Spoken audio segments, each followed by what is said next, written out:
આપણે પ્રાર્થના મીટિંગની શરૂઆત કરીશું અને પ્રથમ પ્રાર્થનામાં જઈશું અને અમિતભાઈ આપણને પ્રાર્થનામાં દોરી જશે.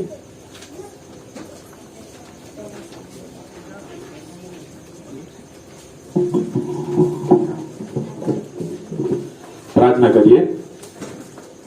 જીવનના સ્વામી, અમે તમારો ખૂબ જ આભાર માનીએ છીએ, તમારી સ્તુતિ કરીએ છીએ પ્રભુજી.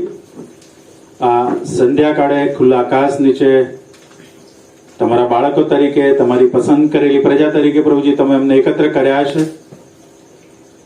એના માટે અમે તમારો આભાર માનીએ, તમારી સ્તુતિ કરીએ છીએ. આજના પ્રભુજી જે આત્મિક વાના અમને પીરસવામાં આવે પ્રભુજી, એ વાના પ્રભુજી તમારા તરફથી અમને મળે એ માટે અમે તમારી પાસે ખાસ વિનંતી કરીએ છીએ. જે મુદ્રાલેખ છે યશાયા 53:1, આપણને કહેવામાં આવ્યું ને કોણે માન્યું. પણ પ્રભુજી, અમે મનુષ્ય તરીકે ખરેખર અધૂરા અને નબળા પાત્રો છીએ. ત્યારે આજના તમારા સેવકના મુખ દ્વારા તમે વાણી બોલો પ્રભુજી. અને પ્રભુજી, હવે પછીના અમારા અહીં બેઠેલા એક એકના જીવનની અંદર પ્રભુજી, અમે તમારા કયા પ્રમાણે, અમે તમારી ઈચ્છા પ્રમાણે અને તમે જે વચનો અમને આપ્યા છે પ્રભુજી, એ પ્રમાણે પ્રભુજી અમે અમારા જીવનો જીવીએ એ માટે તમે અમને તૈયાર કરજો પ્રભુજી. પ્રભુજી, અહીં આવેલી એક એક વ્યક્તિને માટે તમારો આભાર માનીએ છીએ. પવિત્ર આત્માદેવ, તમે અમારા મધ્ય હાજર છો અને પ્રભુજી, તમે અમને જે તમારા વચનો સાંભળવા માટે જે રુચિ આપી પ્રભુજી, એના માટે પણ અમે તમારો આભાર માનીએ છીએ.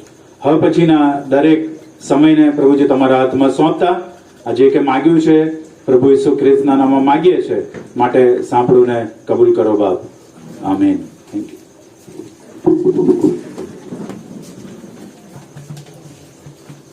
મહિલા મંડળના બહેનો પધારેલા છે તે આપણને ગીતમાં દોરી જશે. हिंदी बात में गीत नंबर 101 यीशु मेरा साथी.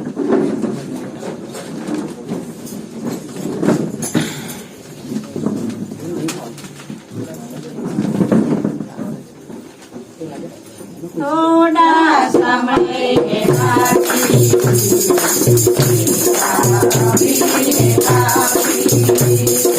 थोड़ा समय बाकी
Thank you.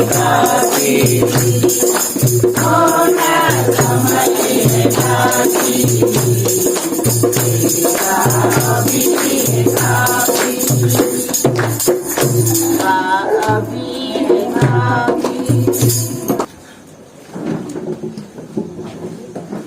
મંડળીના મુખ્ય પાયક સાહેબ નિવાસી સાહેબ એસએસએસ પાડી સાહેબ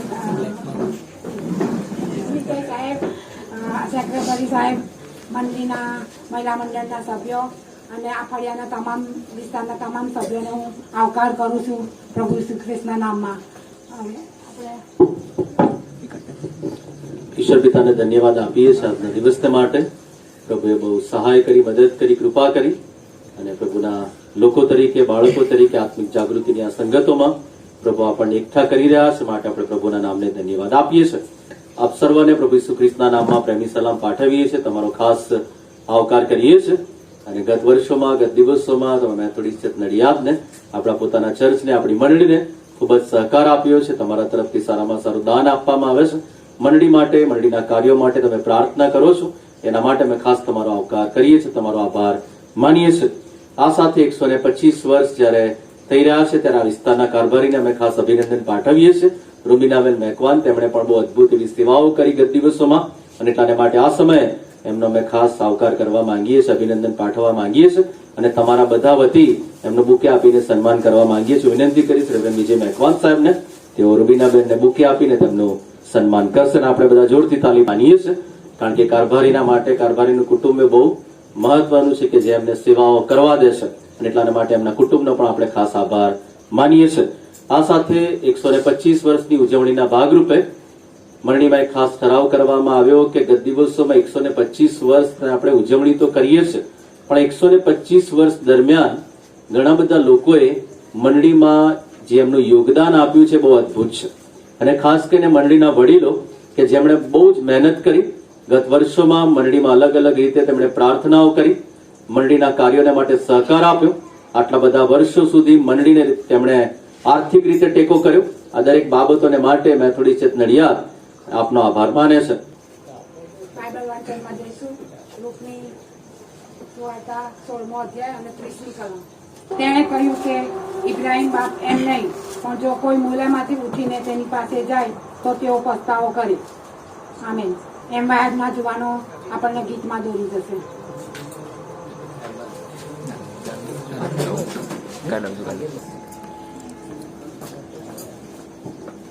હેલો, ચાલો તો આપણે સ્તુતિ આરાધનામાં જોડે અને આપણા સ્થાનો પર ઉભા થઈએ. અને બે ગીત છે, સેનાઓ કા યહોવા હમારે સંગ સંગે અને હાલેલુયા સ્તુતિ કરેંગે. આપણને આવડે એવા ગીત છે. આપણે સ્તુતિ આરાધનામાં જોડાઈએ અને તાળીઓ સહિત આપણે ગીતમાં જોડાઈએ. પહેલું ગીત છે હાલેલુયા સ્તુતિ કરેંગે. हालेलुया स्तुति करेंगे, यीशु की स्तुति करेंगे, हालेलुया स्तुति करेंगे, यीशु की स्तुति करेंगे, hallelujah hallelujah hallelujah hallelujah hallelujah सदा मैं स्तुति करूंगा और सदा तुझे याद करूंगा.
બીજું ગીત છે સેનાઓ કા યહોવા હમારે સંગ સંગ है। सेनाओं का यहोवा हमारे संग संग है, याकूब का परमेश्वर हमारा ऊंचा गढ़ है। सेनाओं का यहोवा हमारे संग संग है, याकूब का परमेश्वर हमारा ऊंचा गढ़ है। जिसने आकाश बनाया, जिसने पृथ्वी बनाई, जिसने आकाश बनाया, जिसने पृथ्वी बनाई, वो सर्वशक्तिमान प्रभु है, वो यहोवा हमारे संग संग है, वो सर्वशक्तिमान प्रभु है, वो यहोवा हमारे संग संग है। सेनाओं का यहोवा हमारे संग संग है, याकूब का परमेश्वर हमारा ऊंचा गढ़ है। सेनाओं का यहोवा हमारे संग संग है, याकूब का परमेश्वर हमारा ऊंचा गढ़ है। समंदर को जिसने डुबाया, जंगल से मार को निकाला, समंदर को जिसने डुबाया, जंगल से मार को निकाला, को करता है पूरा, वो यहोवा हमारे संग संग है। जो वायदे को करता है पूरा, वो यहोवा हमारे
આ સમય આપણે શ્રી કૃષ્ણ નામને ધન્યવાદ આપીએ છીએ એની અદભુત કૃપા ભલાઈ અને દયાને કરીને આપણે બધા ફરી એકવાર આત્મિક જાગૃતિની સભામાં એકઠા મળી શક્યા છે અને દયા નિવાસ આ સોસાયટીની અંદર આ વિસ્તારની અંદર આજની સંગત થઈ શકી અને તમે બધા મોટી સંખ્યામાં ઉપસ્થિત છો. ખરેખર આપ સર્વને ધન્યવાદ અને સલામ પાઠવું છું. પ્રભુ તમને એનો ખૂબ જ આશીર્વાદ આપે અને આવી સંગતો થાય એ ઘણા લાંબા સમયથી વિચાર્યું હશે કે આવી રીતે એકઠા મળીએ, ભેગા થઈએ, પણ ઈશ્વરે ફરી એક આપણને તક આપી છે. આપણને ખબર નથી ક્યારે આવી રીતે આપણે મળીશું અને વચનો શીખીશું, સોસાયટીમાં આપણી સ્તુતિ આરાધના કરીશું, પણ પ્રભુએ આપણને તક આપી છે. એના માટે પ્રભુ નામને ધન્યવાદ આપીએ છીએ. આ વિસ્તારના કારભારીના જીવનને માટે પ્રભુની સ્તુતિ કરીએ છીએ. સુંદર એમણે આગેવાની આપી અને તમે બધા મંડળી પ્રત્યે પ્રેમ કરો છો, ઈશ્વરને પ્રેમ કરો છો, ઉદારતા દાખવો છો, મંડળીના કાર્યોની અંદર સાથ સહકાર આપો છો, એ બધું પ્રશંસનીય છે અને આપણે એમ સાથે મળીને આત્મિકતામાં વૃદ્ધિ પામીએ છીએ. અને 2022 ની આત્મિક જાગૃતિની સભાઓમાં આપણે શરૂઆતની પ્રાર્થનામાં સાંભળ્યું પ્રમાણે કે આપણે જે મુદ્રાલેખ છે એ પ્રભુની તરફથી આપણને બહુ અજાયબ મળ્યો છે કે કદાચ આ બાબતો વિશે આપણે વિચાર કરવાનું કદાચ પડતું મૂક્યું હોય, રહી ગયા હોય, પણ પ્રભુએ ફરી એક તક આપણને આપી છે કે એ વિશે આપણે વિચાર કરીએ. અને આપણો મુદ્રાલેખ છે યશાયા 53 અને 1. આપણને જે કહેવામાં આવ્યું છે તે કોણે માન્યું છે? આપણને જે કહેવામાં આવ્યું છે તે કોણે માન્યું છે? આજે ફરી એ વચનો તરફ આપણે જોવા માંગીએ છીએ. પહેલા આપણે મસ્તકો પ્રભુની આગળ નમાવીએ અને ખાસ પ્રાર્થના કરીએ અને પવિત્ર આત્માની સહાય માંગીએ. મારા જીવતા ઈશ્વર, અત્યારે મેં તમારા વચનોનું મનન કરવા માંગીએ છીએ અને તમારા વચન તો પવિત્ર, અદ્ભુત અને પરાક્રમી છે અને વચનો પ્રભુ અમને સમજવાને માટે તમારી કૃપા, તમારું જ્ઞાન, હૃદય આપો, કારણ કે મારી સમજ શક્તિ એ પ્રભુ નબળી છે, પણ પવિત્ર આત્માદેવ તમારી સહાયથી અમે વચનો સમજી શકીએ છીએ, એના પર વિચાર કરી શકીએ છીએ અને પ્રભુ અમે હિંમતથી ચાલી શકીએ છીએ. ત્યારે પ્રભુ પવિત્ર આત્માદેવ તમે આજે અહીંયા બેઠક વ્યક્તિના જીવન સાથે વાત અને વ્યવહાર કરો કે તે કહીને આજનું વચન આ પ્રભુ શૈતાન કોઈ પણ તેમની પાસેથી ચોરી ન જાય, પણ તે વચન પર વિશ્વાસ કરે અને આજનું વચન એક વ્યક્તિને માટે બની રહે એવી પ્રાર્થના કરીએ છીએ. મુજબ પાત્રને પણ તમારા હાથમાં સોંપી દેતા પ્રાર્થના પ્રભુ ઈસુ ખ્રિસ્તના નામમાં માંગીએ છીએ. મને સાંભળો અને સ્વીકાર કરો. આમેન.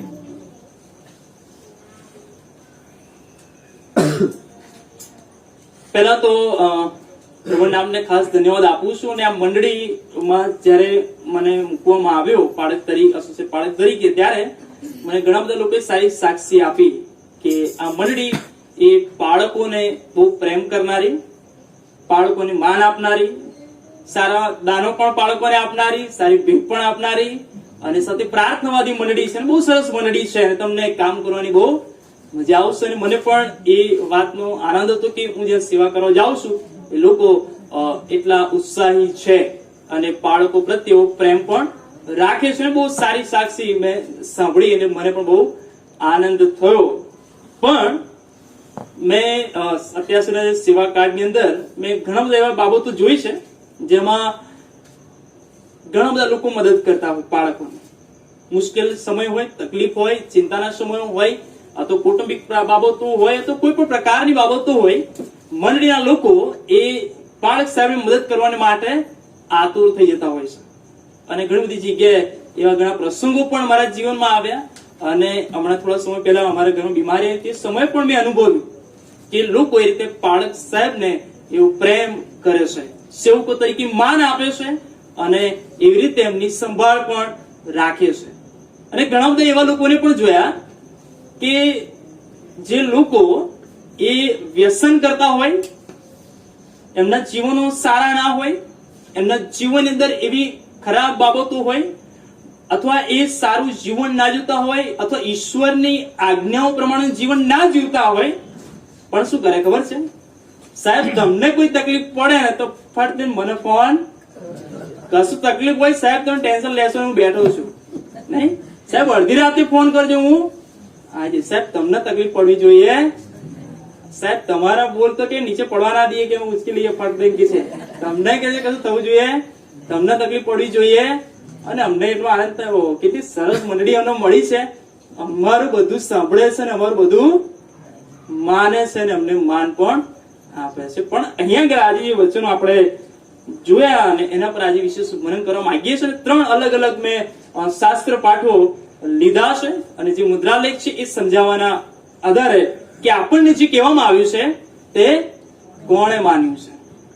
અને વાલાઓ, યર્મિયા પ્રબોધકનું પુસ્તક એનો 25મો અધ્યાય અને 4 થી 7 કલમ જો આપણે વાંચીએ, એની જે પહેલી બાબત આપણે જોઈશું કે સેવકોનું લોકોએ સાંભળ્યું નથી, પ્રબોધકોનું સાંભળ્યું નથી, અથવા આગેવાનો જે ઈશ્વર દ્વારા મોકલવામાં આવ્યા એમનું લોકોએ સાંભળ્યું નથી.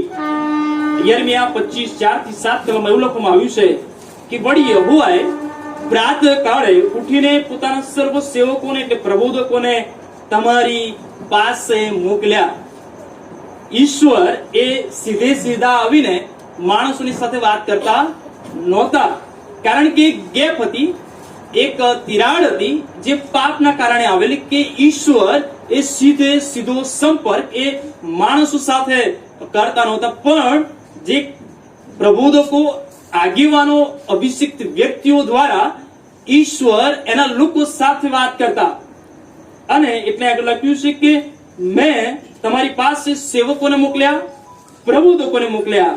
અને પછી આગળ 4થી કલમની અંદર લખે છે, પણ તમે તેઓનું સાંભળ્યું નહીં ને સાંભળવાને કાન ધર્યો પણ નહીં.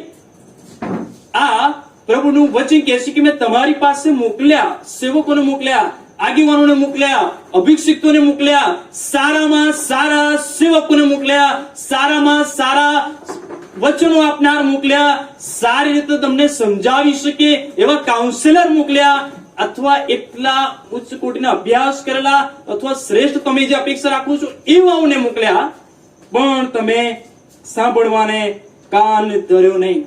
અને શું નતા સાંભળતા? કંઈક લખ્યું છે, તેઓએ કહ્યું કે તમે પોતપોતાના કુમાર્ગોથી, પોતાના દુષ્કર્મોથી ફરો ને જે ભૂમિ યહોવાએ તમને અથવા તમારા પૂર્વજોને પુરાતન કાળથી આપી છે ત્યાં સદાકાળ વસો. 6ઠી કલમ કહે છે કે અન્ય દેવોની સેવા તથા આરાધના કરવા માટે તેઓની પાછળ જશો નહીં, અને તમારા હાથની કૃત્યોથી મને રોષ ચડાવતા ના. આ પ્રભુનું વચન એ કહે છે કે તમે જે કામો કરો છો એ કેવા છે, મારી નજરમાં કેવા છે, એની ઓળખ મેં તમને આપી છે. એ મારા સેવકો દ્વારા, પ્રબોધકો દ્વારા, અભિષિક્ત વ્યક્તિઓ દ્વારા. પણ તમે એ સાંભળ્યું નથી, માન્યું નથી. એટલે પ્રભુ અહીં આગળ કહે છે કે મને રોષ ના ચડાવશો. ઘણી વખત આપણે ઘણા બધી વ્યક્તિને આપણે કહીએ છીએ કે હું મને ગુસ્સો ના દેવડાવીશ. આ કે તને કહીને થાકી ગયા હોય, મને ગુસ્સો તું વધારે ના ચડાવીશ કે છે. કેમ? કારણ કે તારી પાછળ મહેનત કરી છે, તારી પાછળ મેં એવા લોકોને મોકલ્યા છે. તું સુધરી જા, બચી જા, અને તારામાં એવી બાબતો ના જોવામાં આવે કે જે મને નથી ગમતી. કારણ કે હું તારો બાપ છું, તારો દેવ છું, તારો ઈશ્વર છું, અને હું એવું ઈચ્છતો નથી કે તું મારી વિરુદ્ધની કોઈ બાબતો કરે. અહીંયા આગળ એ ઈશ્વર એવું કહે છે કે મને રોષ ચડાવશો નહીં. અને 7મી કલમમાં લખ્યું છે, આટલું બધું કયા છતાં પણ પ્રભુ વચન અહીંયા આગળ એવું કહે છે, તો પણ તમે મારું સાંભળ્યું નહીં. અને લખ્યું છે, પણ તમારા હાથની કૃત્યોથી મને રોષ જ ચડાવીને તમે તમારું પોતાનું ભૂંડું કર્યું છે, એવું યહોવા ઈશ્વર અહીં આગળ કહે છે. મારી જે ફરજ હતી એક પિતા તરીકે, એક ઈશ્વર તરીકે, એ મેં પૂરી કરી છે. કે જ્યાં આગળ તમને સુધારવા જોઈએ, જ્યાં તમને ઠપકું આપવું જોઈએ, જ્યાં તમને પાછા વાળવા જોઈએ, જે જગ્યાએ તમને સલાહ આપવી જોઈએ, જે જગ્યાએ તમને માર્ગદર્શન આપવું જોઈએ, એ બધું મેં મારા સેવકો મારફતે, પ્રબોધકો મારફતે, આગેવાનો મારફતે, અભિષિક્ત વ્યક્તિઓ મારફતે તમને કેવડાવ્યું છે. અને એના પરિણામો શું આવશે એ પણ કેવડાવ્યું છે. મેં સહેજ પણ કચાશ રાખી નથી. પણ પરિસ્થિતિ શું છે? પ્રભુ ફરીથી આટલા મોકલ્યા પછી પણ જયારે એમની સાથે વાત કરે છે ફરી એકવાર, ત્યારે એ જ વાત પ્રભુ કહે છે, તો પણ તમે મારું સાંભળ્યું તેને. આ વાસ્તવિકતા આજની પણ છે. અમને કેટલો બધો આનંદ થાય કે અમે બીમાર હોય અને અમને કોઈ સાહેબ ચિંતા ના કરશો, અમને કોઈ તકલીફ હોય, કોઈ કે સાહેબ ચિંતા ના કરશો, સાહેબ શું જરૂર છે. એક એક ક્ષણ કે ઘણી વખત અમારી કાળજી લેવામાં આવે, માન આપવામાં આવે, ખરેખર પ્રશંસનીય છે. અને તમને એના માટે અભિનંદન પાઠવું છું. પણ પ્રશ્ન ત્યાં થાય છે કે એક સામાજિક સંબંધો જોડવા માટે આપણે આ કરીએ છીએ. તમે એક વ્યક્તિ તરીકે પ્રભુના સેવકોને જુઓ છો, આગેવાનોને જુઓ છો, પ્રભુના વચન પોકારનારને જુઓ છો, પણ એ જ પ્રભુનો સેવક એ પુલપીટ પરથી પણ બોલે છે. એ સેવક એ તમને કાઉન્સેલિંગમાં કહેશે, એ સેવક તમારા માટે કહેશે કે એ ચિંતા વ્યક્ત કરતો હોય છે, ત્યારે એ સાંભળવામાં આવતું. કેટલી વખત પુલપીટ પરથી કહેવામાં આવે છે કે વ્યભિચાર અને આળસ સંબંધોને મૂકી દો. કેટલી વાર એવું કહેવામાં આવે છે કે તમે વ્યસનથી મુક્ત થાઓ. કેટલી વખત એવું કહેવામાં આવે છે કે ઈશ્વરની ઈચ્છા એવી નથી કે તમે નાશના માર્ગમાં જાઓ. ઝઘડા અને કુસંપ અને અયોગ્ય બાબતો ના કરશો, અથવા નિંદાઓથી અથવા ખોટા કામોથી પાછા ફરો. એ કેટલી બધી વખત કહેવામાં આવે છે. પણ પરિસ્થિતિ શું હોય છે? અમે નથી સાંભળ્યું, નથી સાંભળવાના. અને એ જ વ્યક્તિ, ખરાબ વ્યક્તિ, એ પ્રભુના સેવક પાસે આવી કે સાહેબ તમને હું મદદ કરીશ. ભલાઓ પ્રભુનો સેવક, પ્રભુનો આગેવાન, પ્રબોધકો અથવા પ્રભુના સેવકો જ્યારે તમારી મધ્ય આવે છે ત્યારે એનું કામ એ મંડળી સાથે ફક્ત સામાજિક સંબંધો બાંધવાનું હોતું નથી. એ વચનો માટે મોકલવામાં આવ્યા છે. તમને કહે છે કે સુધારવાને માટે મોકલ્યા છે, તમને ઈશ્વરની વાત કહેવાને માટે મોકલ્યા છે. પણ એમાં આપણે પાર ઉતરતા નથી. બોલો, કેટલા વખતથી આપણે ઈશ્વરના વચનો સાંભળીએ છીએ અને 125મું વર્ષ આપણે ઉજવીએ છીએ. આજે હું નીકળતા પહેલા અલ્પેશભાઈને કીધું મને એક બોર્ડ બતાવો કે એમાં હું જોઉં કે કેટલા બધા બાળકો આ મંડળીમાં થઈ ગયા. કદાચ વડીલો જાણતા હશે, મારા ખ્યાલથી 45 ની આજુબાજુ પ્રભુના સેવકો, મુખ્ય પાળક, એસોસિએટ પાળક ને એક સમય તો 3 પાળકો પણ હતા. અને એટલા બધા પ્રભુના સેવકો આવી ગયા. પછી કેટલા બધા કે છે કે સારા વક્તાઓને પણ બોલાવવામાં આવ્યા છે, કેટલી બધી સંગતો થઈ હશે, કેટલા બધા સંદેશાઓ પ્રભુના સેવકો દ્વારા સાંભળ્યા હશે. પણ ક્યાંક આપણે ઈશ્વરનું સાંભળવાનું મૂકી દીધું છે. ઈશ્વરનું સાંભળવાનું આપણે છોડી દીધું છે. આજે થોડા સમય પહેલા જ એ સન્ડે સ્કૂલના શિક્ષક સાથે વાત અમે કરી કે છે કે હજુ કેટલા બધા લોકો એવા છે એમના ઘરમાં પ્રાર્થના થતી નથી, એમના ઘરમાં ઈશ્વરના વચનો વંચાતા નથી. માનવ શું અપેક્ષા આપણે રાખીએ? એ વ્યક્તિને પ્રભુનો સેવક આપ્યો છે, પ્રભુ મંદિર આપ્યું છે જ્યાં ઈશ્વરના વચનો પુકારવામાં આવે છે, પણ એ સાંભળવામાં આવતું નથી. માનવ ઈશ્વર એનાથી બિલકુલ ખુશ થતા નથી. બીજી જે બાબત છે સેવકોનો તિરસ્કાર. લુકની લખેલી સુવાર્તા 20મો અધ્યાય અને 9 થી 16 કલમ. એક વખતે મુલાકાતે હાલોલમાં હતો, ત્યારે મુલાકાતે નીકળ્યો. એક વડીલે મને એવી વાત કરી કે સાહેબ, ઘણા બધા લોકોના ઘરમાં આપણે પ્રશ્નો જોઈએ છે અને ઘણા બધા લોકોના ઘરમાં કૌટુંબિક પ્રશ્નો હોય, મુશ્કેલીઓ હોય, અથવા એકબીજાને બનતું ના હોય, ઘણા લાંબા સમયથી પ્રશ્નો ચાલતા હોય, આવું બધું હોય, જોવે છે.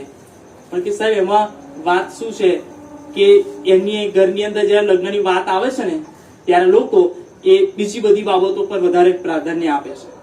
પણ મારી સલાહ તો બધા જુવાનો બધા લોકોને એ જ છે કે જે ઈશ્વરની બીક રાખનાર અને ઈશ્વરના સમાજ અથવા ઈશ્વર સ્થાપેલી સમાજ મંડળી અને ઈશ્વરના સેવકોને જે માન અને બીક ના રાખે ને એવા ઘરે દીકરી કે દીકરો આપવો નહીં. મેં વિચાર કર્યો આ કેટલી જોરદાર વાત એમણે કરી. પણ એમણે પછી સમજાવ્યું કે સાહેબ એનું કારણ એ છે જે વ્યક્તિ ઈશ્વરની બીક રાખે અને ઈશ્વર પર પ્રેમ કરનારા લોકોની બીક અને એમનું માન અને આદર રાખે તો એ વ્યક્તિ ચોક્કસ કૌટુંબિક જીવનમાં એ સફળ થશે. પણ એ ના હોય તો એનો કોઈ મતલબ રહેતો નથી. ઈશ્વરના સેવકોનું માન પણ કે છે તિરસ્કાર કરવામાં આવતો હોય છે, આદર કરવામાં આવતું નથી, ગમે તેમ વર્તન કરવામાં આવે છે. અને એટલી અપેક્ષા રાખીએ છીએ કે સાહેબ જ્યાં સુધી હશે અથવા આ સેવક જ્યાં સુધી હશે ત્યાં સુધી હું સાંભળવાનો નથી. આજે યુક્રેનની પરિસ્થિતિ જુઓ. હું એમ નથી કહેતી લોકો પાપી છે, પણ આજે કદાચ એમની ઈચ્છા છે કે મારા માટે કોઈ પ્રાર્થના કરે, કદાચ ઇન્ટરનેટ ખોરવાઈ ગયો હશે, ફોન ખોવાઈ ગયો હશે, ઈશ્વરનું વચન વાંચવું હશે, સાંભળવું હશે, પણ કદાચ એવા લોકોને ના પણ મળ્યું હોય, ચાર્જિંગ ખતમ થઈ ગયું હોય, ડેટા પૂરો થઈ ગયો હોય, કોઈ સંભળાવનાર ના હોય, એમની સાથે વાત કરનાર ના હોય, શું પરિસ્થિતિ? બાળકો, એ સમય ઈશ્વર આવવા દે છે, એક તક આવવા દે છે કે આપણે ઈશ્વરના સેવકોનું માન રાખીએ અને એમનો તિરસ્કાર આપણે ના કરીએ. અને જે દ્રષ્ટાંત લુકની લખેલી સુવાર્તા 20 અધ્યાય 9 થી 16 કલમમાં લખવામાં આવ્યું છે, એ એવું લખવામાં આવ્યું છે કે એક માણસ હતો, એને દ્રાક્ષાવાળી રોપી અને એ ઈજારોને કે બીજા ચાકરોને આપીને એ લાંબી મુદત સુધી એ પરદેશ ચાલ્યો જાય છે. અને પરદેશ જાય છે ત્યારે ત્યાં આગળ હવે દ્રાક્ષાવાળીના ફળનો ભાગ લેવાનો સમય આવે છે. એટલે એ 10મી કલમમાં લખ્યું છે કે મોસમ એટલે કે ઋતુએ તેણે ખેડૂતોની પાસે એક ચાકર મોકલ્યો કે તે દ્રાક્ષાવાળીના ફળનો એક ભાગ જે છે એ તે લઈ અને મારી પાસે આવે. પણ આગળ એવું લખવાનું છે, પણ ખેડૂતોએ તેને મારીને ખાલી હાથે પાછો મોકલ્યો. પેલું કહેવત છે ને કે મુલ્લા જે છે એ એની બકરી મરી જાય ને તો ઘણા બધા લોકો પણ ખરેખર જયારે બકરીનો માલિક મરી જાય ને ત્યારે કોઈ આવે, કારણ કે પેલાની તે સમય જરૂર હતી. એટલે જો બકરી મરી જાય તો તે વખતે જાય તો કે ભાઈ આ આવ્યો પેલું આવ્યો એટલે મદદરૂપ થાય. પણ જયારે એ વ્યક્તિ મરી જાય ત્યારે કોઈ એની વેલ્યુ હતી. આ ચાકર આવ્યો છે પણ માલિક તો આવ્યો નથી. એટલે એમ કરીને એને પાછો મારીને કાઢી મૂકે છે. આગળ ફરીથી બીજા ચાકરને મોકલવામાં આવે છે. ત્યાં આગળ એવું લખવામાં આવ્યું છે, પણ તેઓએ મારીને તથા અપમાન કરીને ખાલી હાથે તેને પાછો મોકલ્યો, કશું લીધા વગર એને પાછો મોકલ્યો. હવે ત્રીજાને પણ મોકલ્યો અને એવું લખવામાં આવ્યું છે કે તેણે પણ તેઓને ઘાયલ કરીને બહાર કાઢ્યો અને દ્રાક્ષાવાળીના ધણીએ કહ્યું કે હવે હું શું કરું? હું મારા વાલા દીકરાને મોકલીશ અને તેને જોઈને કદાચ તેઓ તેની અદબ રાખશે. પણ આપણે વાંચીએ છીએ 14મી કલમમાં, ખેડૂતોએ જ્યારે તેને જોયું ત્યારે તેઓ અંદર નક્કી કરીને કહ્યું, આ તો વારસ છે, ચલો આપણે તેને મારી નાખીએ કે વારસો આપણને મળે. અને તેઓએ તેને વાડીમાંથી બહાર કાઢીને મારી નાખ્યો. માટે દ્રાક્ષાવાળીનો ધણી તેઓનું હવે શું કરશે? અને લખ્યું છે જે બાબત 16મી કલમમાં કે ખેડૂતોનો નાશ કરીને દ્રાક્ષાવાળી બીજાઓને આપશે. ને સાંભળીને તેઓ કહ્યું કે એવું ના થાવ. પ્રભુના સેવકો મોકલવામાં આવે છે, તમારા માટે મોકલવામાં આવે છે, ભાગ લેવા મોકલવામાં આવે છે, સારા ઈરાદાઓથી મોકલવામાં આવે છે. પણ અહીંયા આગળ એ પ્રભુ ઈસુ ખ્રિસ્ત એમના સમયની વાત કરે છે. મેં અગાઉ ઘણા બધાને મોકલ્યા પણ એમણે સાંભળ્યું. એટલે ઈશ્વરે પોતાના દીકરાને મોકલ્યા. કદાચ એ બીજાનું નામ અને બીજાનું માન ના રાખે પણ મારા દીકરાની અદબ રાખશે. પ્રભુ ઈસુ ખ્રિસ્ત પોતે આવ્યા પણ કોઈને એમની અદબ રાખી નહીં. અને ત્યાં આગળ પ્રભુનું વચન કહે છે કે એમને પણ મારી નાખવામાં આવ્યા. પ્રભુનું વચન કહે છે હવે એમનું શું થશે? અને જયારે એમને જે થશે બધી બાબતો જણાવવામાં આવી ત્યારે એવું લખવામાં આવ્યું 16મી કલમ કે એવું ના થાવ. પણ આપણા માટે આ પ્રશ્ન છે, આપણે કેટલા પ્રભુના સેવકોને સાંભળવાનું મૂકી દીધું? કેટલા પ્રભુના સેવકોના મુખેથી આપણા જીવનને લગતી બાબતો મળી પણ આપણે એનો તિરસ્કાર કર્યો. આપણે મનગમતા સેવકો શોધવાનો પ્રયત્ન કર્યો. યાદ રાખો, ઈશ્વરે તમને મંડળીમાં સ્થાપિત કર્યા છે ત્યારે ઈશ્વરે તમને જે પ્રભુના સેવકો આપ્યા છે એમનું ભલે કદાચ સામાયિક સંબંધો તમારા સારા ના હોય પણ ઈશ્વર સાથેના સંબંધો એ હંમેશા સારા હોવા જોઈએ. અને એ જ ઈશ્વર ઈચ્છે છે. એના આધાર પર ઈશ્વર તમને બદલો આપશે. અને વાલાઓ, આપણે ક્યાંક ને ક્યાંક ઈશ્વરના સેવકોને તિરસ્કાર કર્યો છે. ઈશ્વરના સેવકોના મુખ દ્વારા બોલવામાં આવતા વચનોનો તિરસ્કાર કર્યો છે. ઘણી વખત એ આપણે જીવનમાં એવી બાબતો બને છે કે આપણને નથી ગમતું એમનું સાંભળવાનું. કેમ? કારણ કે મને ઠપકો આપવામાં આવ્યો હતો. મને યોગ્ય સમયે એવું લાગે કે મને ન્યાય નતો મળ્યો. અથવા આપણે આપણી જાતને એવું માની લઈએ કે મારું અદબ ના રાખ્યું, મને માન ના આપ્યું. વાલો, એ પૃથ્વી પરની બાબતો છે, પૃથ્વી પરની સત્યો છે. પણ પુલપીઠ પરથી તો એ ઈશ્વરની જ વાતો કહે છે. એ આપણે કેટલી માની, એ કેટલી સાંભળી, એ આજે આપણા માટે પ્રશ્ન બની જાય છે. અને ત્રીજી બાબત જે છે લુકની લખેલી સુવાર્તા 16મો અધ્યાય 19 થી 30મી કલમ. હવે પ્રભુના સેવકો સિવાય આપણી પાસે બીજો કોઈ વિકલ્પ નથી. અને એક સરસ ઉદાહરણ ઈસુ ખ્રિસ્ત તે સમયે આપેલું. એક શ્રીમંત માણસ હતો અને આ શ્રીમંત માણસ એ બહુ ધનવાન અને બહુ મોજ મજા કરનારો, સારા વસ્ત્રો પહેરનારો હતો. અને એના ઘરની બાજુમાં એક લાજસ નામે એક ભિખારી, જેના શરીર પર ફોડલા પડેલા હતા અને દરવાજાની આગળ એ પડી રહેલો હતો. અને 21મી કલમ લખ્યું છે કે શ્રીમંત, આ ધનવાન વ્યક્તિ, એની મેજ પરથી જે પડેલા કકડા પડે એ આ લાજરસ નામનો ભિખારી ખાઈને પોતાનું પેટ ભરવા ચાહતો હતો ને એવું આગળ લખવામાં આવ્યું છે. કૂતરા પણ આવીને તેને ફોલ્લા ચાટતા હતા. હવે આગળ ઘટના એવી બને છે કે બંને મરણ પામ્યા. એક ઇબ્રાહીમની ગોદમાં હશે અને બીજો જે છે એક હાદીસમાં પીડા ભોગવે છે. આ શ્રીમતી જોયું કે આ લાજરસ એ ઇબ્રાહીમની ગોદમાં બેઠેલા છે અને અહીંયા હું પીડા ભોગવું છું, એટલે એને બૂમ પાડી લાજરસ થઈને. 24મી કલમમાં લખ્યું છે કે તેણે મોટેથી કહ્યું, ઇબ્રાહીમ પિતા, મારા પર દયા કરીને લાજરસને મોકલો કે તે પોતાની આંગળીનું ટેરવું શું કરે, પાણીમાં બોળીને મારી જીભને ઠંડી. ટેરવામાં પાણી કેટલું આવે, એ ટેરવાની અપેક્ષા પણ બહુ મોટી છે કે એટલું પણ મળી જશે ને તો મને ઘણો બધો સંતોષ થશે. એટલી ભયંકર વેદનાની અંદર હું ડૂબેલો છું. અને 25મી કલમ કહે છે, પણ ઇબ્રાહીમે તેને કહ્યું કે દીકરા, તારા જીવનમાં તું સારી ચીજો પામ્યો અને લાજરસ તો ભૂંડી ચીજો પામ્યો હતો, તે સંભાળ, પણ હમણાં અહીંથી દિલાસો પામ્યો છે અને તું વેદના પામ્યો છે.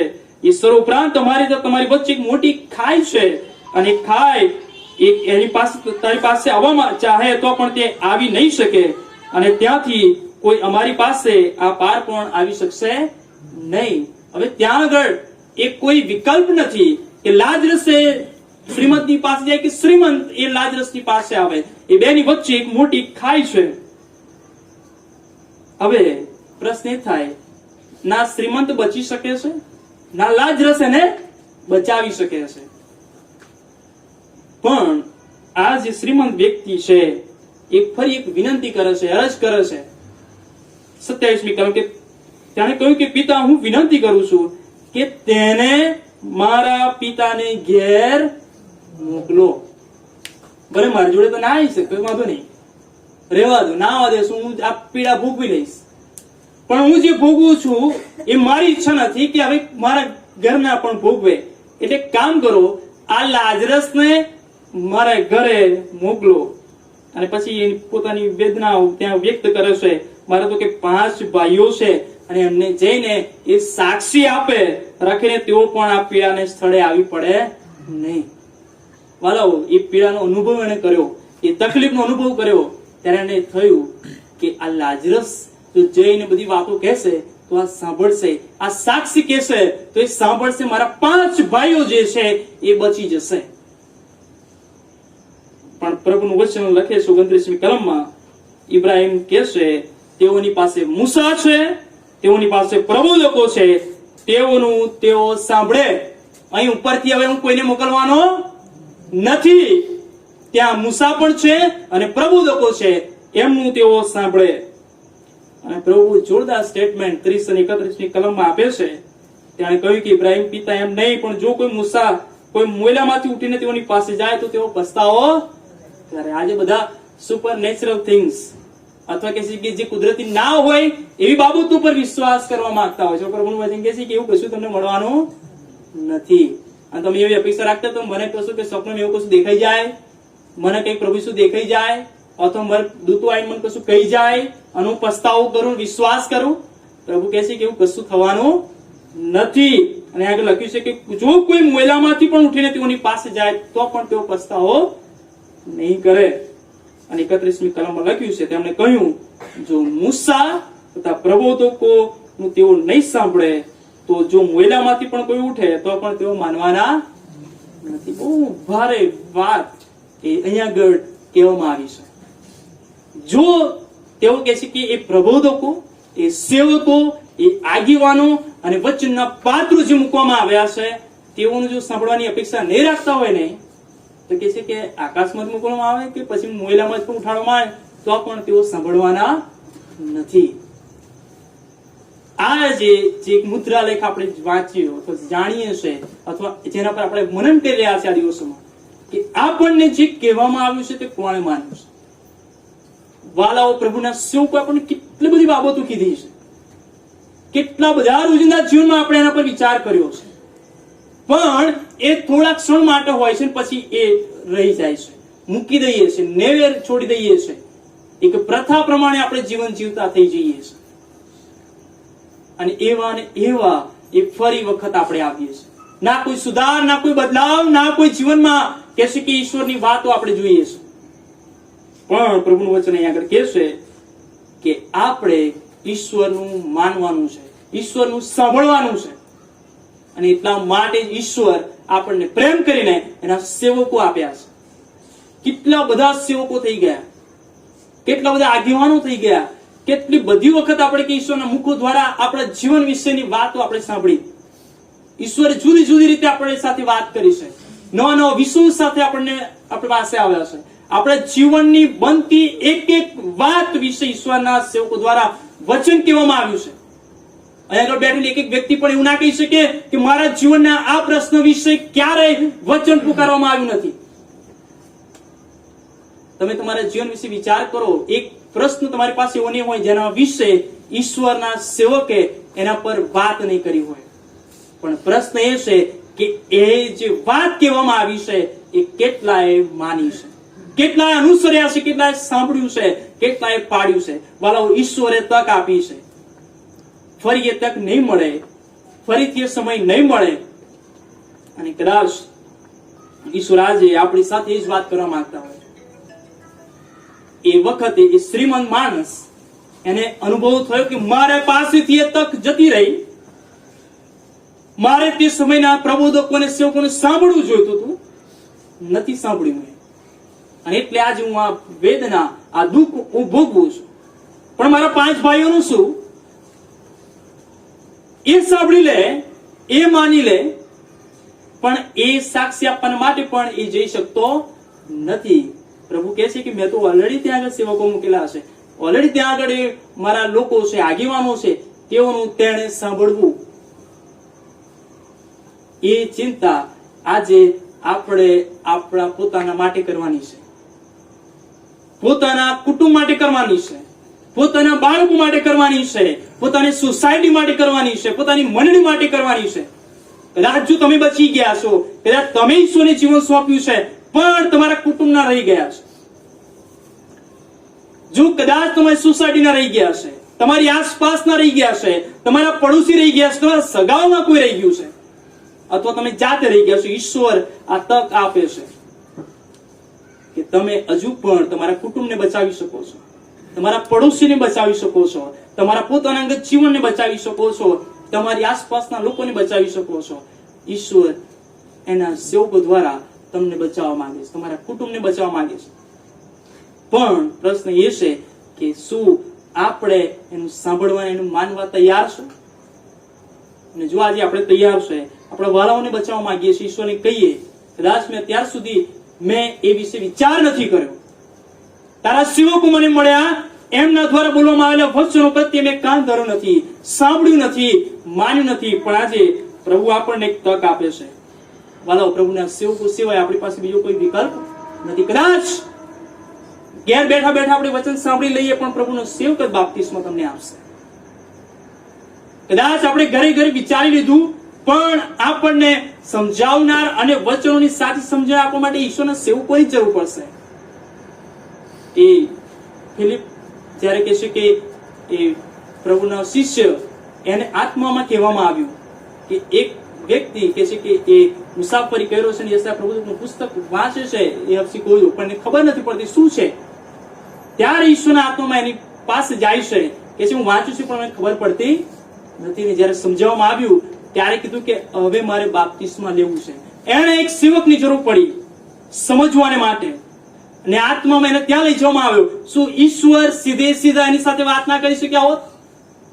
ઈશ્વર વાળાઓ એના સેવકો મૂક્યા છે કે એ સમજાવે, એ એમને ખબર પાડે, એ એમની સાથે વાત કરે, એમની સાથે કાઉન્સેલિંગ કરે, એમની મુલાકાત લે, એમના માટે પ્રાર્થના કરે, એમના જીવનની ચિંતા કરે.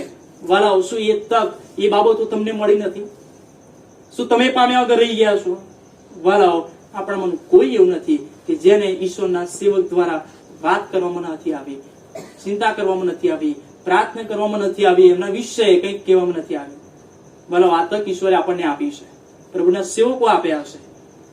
એનું આપણે કહે છે ક્યારે વૃથા જવા ના દઈએ, અવર્થા ના જાય. ઈશ્વરના સેવકો મળ્યા છે એના માટે ખરેખર પ્રભુના નામને ધન્યવાદ આપો કે તક આપણને મળી છે કે આપણા જીવન વિશે કોઈક અધિકારથી આપણને કહે.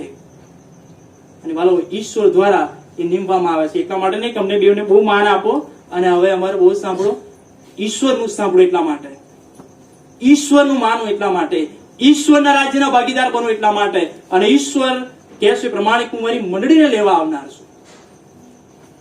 અને મંડળી એ સાચી દુલ્હન એ બનવી જોઈએ, તો જ ઈશ્વરના રાજ્યમાં આપણને લઈ જશે. એટલે ફરીથી આપણે આપણી જાતને પૂછીએ કે આપણને આજે ફરી એકવાર કહેવામાં આવ્યું છે એ શું મેં માન્યું છે. આવો આપણે મસ્તકો પ્રભુને આગળ નમાવીએ.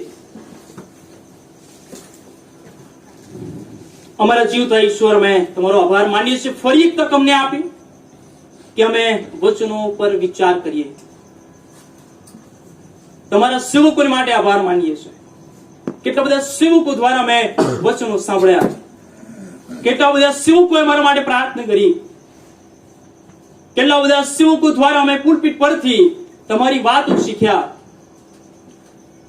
કેટલા બધા પ્રભુ તમારા આગેવાનો દ્વારા પ્રભુ અમે વચનોનો ખુલાસાઓ સાંભળ્યા. પણ પ્રભુ અમે આજે પણ એ વચનો પર વિશ્વાસ નથી કર્યો, વચનોને સાંભળ્યા નથી, માન્યા નથી, અપનાવ્યા નથી. પણ પ્રભુ આજે ફરી એક તક અમને આપી છે. અમે વચન પામી લઈએ, અમે પ્રભુ તારણની વાત પામી લઈએ. અને જો કદાચ અમને પ્રભુ એ તારણ મળી ગયું છે તો પ્રભુ અમારા પડોશીનું શું, અમારા કુટુંબીજનોનું શું, જેને અમે પોતાના કહીએ છીએ એમનું શું? આ પ્રભુ તમે એમના જીવનોની પણ ચિંતા કરો. અને પ્રભુ આજે પ્રાર્થના કરીએ છીએ, ઘણી વ્યક્તિ બેઠેલી છે અને જો આજે વચન પર વિશ્વાસ કર્યો છે અને જો આજે તેઓ નિર્ણય કર્યો છે કે આ પ્રભુ હું તારા વચનને સ્વીકારું છું, માનું છું અને હવેથી એ પ્રમાણે જીવન જીવીશ, તો પ્રભુ એ પ્રમાણે કરવાને માટે તમે દરેકને કૃપા આપજો, સહાય કરજો, મદદ કરજો. એથી કરીને આ વચનનો આશીર્વાદ તેઓ પામે અને જીવનમાં એ પ્રભુ તમારા વચન પ્રમાણે જીવનાર બને એવી અમે વિનંતી અને પ્રાર્થના કરીએ છીએ. આ પ્રભુ આ સોસાયટીના તમામ સભ્યોને માટે પ્રાર્થના કરીએ છીએ, જ્યાં પ્રભુ તમે ગત સમયમાં તમારી કૃપાઓ રાખી દરેકને સંભાળ્યા, બચાવ, રક્ષણ કર્યું છે અને આત્મિક જાગૃતિનો સમય આપ્યા છે, એના માટે પણ અમે તમારા નામને ધન્યવાદ આપીએ છીએ. હા પ્રભુ અમે પ્રાર્થના કરીએ છીએ સોસાયટીમાં રહેતા વાલાઓને માટે. હા પ્રભુ દરેકને પ્રભુ આ દિવસોમાં તમારા વચનો પર વિશ્વાસ કરવાને માટે, વચનની વધુ નજદીક આવવાને માટે કૃપા આપજો. અને પ્રભુ તેઓ વચનનો સ્વીકાર કરે, પાપથી પાછા વળે અને પોતાના જીવન વિશે વિચાર કરે. આ પ્રભુ પ્રાર્થના કરીએ છીએ આ વિસ્તારના તમામ વાલાઓને તમે સંભાળો, રક્ષણ કરો, આશીર્વાદ કરો. જો કોઈ બીમાર છે પ્રભુ તમે સાજાપણું આપો. જો કોઈ પ્રભુ નોકરીની શોધમાં છે, સારી નોકરી આપો. જો કોઈ જીવનમાં દુઃખી, હતાશ, નિરાશ છે, એમના જીવનમાં તમે કામ કરો.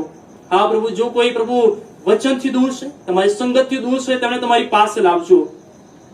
પ્રાર્થના કરીએ છીએ પ્રભુ અમારે મંડળીના લોકોને, ખાસ કરીને વડીલોને માટે અને આ વિસ્તારની અંદર પણ જે વડીલોએ પ્રભુ ત્યાં સુધી સેવાઓ કરી છે, મંડળીને માટે તમારી સેવાને માટે એમણે યોગદાનો આપ્યા છે, એમના જીવનોને પણ તે પુષ્કળ આશીર્વાદ કરો. પ્રાર્થના કરીએ છીએ પ્રભુ અત્યારે જે પ્રાર્થના તેમને મળી છે પ્રમાણે વૃદ્ધબેન ખેડિયાને માટે પ્રભુ મેં તમારું સાજાપણું, તમારી સહાય અને તમારી સંભાળ એમને માટે માંગીએ છીએ. સાજાપણું આપનાર ઈશ્વર તમે છો, ત્યારે પ્રભુ તમે એમના બિછાના પાસે જાઓ, તમે એમની સાથે રહો, એમને સંપૂર્ણ સાજાપણું બક્ષો અને પ્રભુ યોગ્ય નિદાન થાય, તમારા સાજાપણનો અનુભવ એમને થાય. એક મોટી સાક્ષી મેં સાંભળી એવું તમે કૃપા કરીને થવા દો.